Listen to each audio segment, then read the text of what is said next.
ನಮಸ್ಕಾರ, ಪ್ರಜಾ ಫ್ಲಾಶ್ 10ಗೆ ಸ್ವಾಗತ. ನಾನು ಡಿಂಪ್ರಿತಾ ಯಶವಂತ್. ಇದೀಗ ಹೆಡ್ಲೈನ್ಸ್. ಲಾಲ್ಬಾಗ್ ಫಲಪುಷ್ಪ ಪ್ರದರ್ಶನ 12 ದಿನಗಳಲ್ಲಿ 3.44 ಕೋಟಿ ಆದಾಯ ಸಂಗ್ರಹ. ದಿನಗಳಲ್ಲಿ 9.03 ಲಕ್ಷ ಜನರು ಆಗಮಿಸಿದ್ದಾರೆ. ರಾಜ್ಯದಲ್ಲಿ ಝಿಕಾ ವೈರಸ್ಗೆ ಮೊದಲ ಬಲಿ. ಶಿವಮೊಗ್ಗದಲ್ಲಿ 73 ವರ್ಷದ ವೃದ್ಧ ಸಾವು.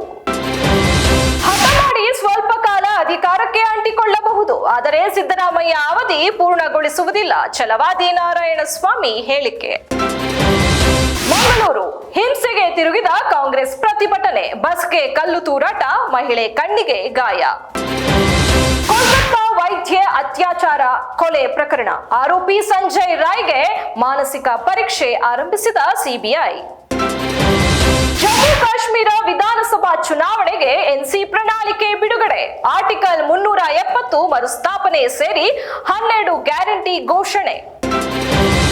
ಡಾರ್ಕ್ ಶರ್ಟ್ ಮೇಲಿನ ಸೀಟ್ ಬೆಲ್ಟ್ ಗುರುತಿಸುವಲ್ಲಿ ಎಐ ಕ್ಯಾಮೆರಾ ವಿಫಲ. ನಿಯಮ ಪಾಲನೆ ನಂತರವೂ ದಂಡ ನೋಡಿ ಸವಾರರು ದಂಗು. ಹಿನ್ನಡೆ ಕಂಡ ನೇತನ್ಯಾಹು ಕಾರ್ಯತಂತ್ರ.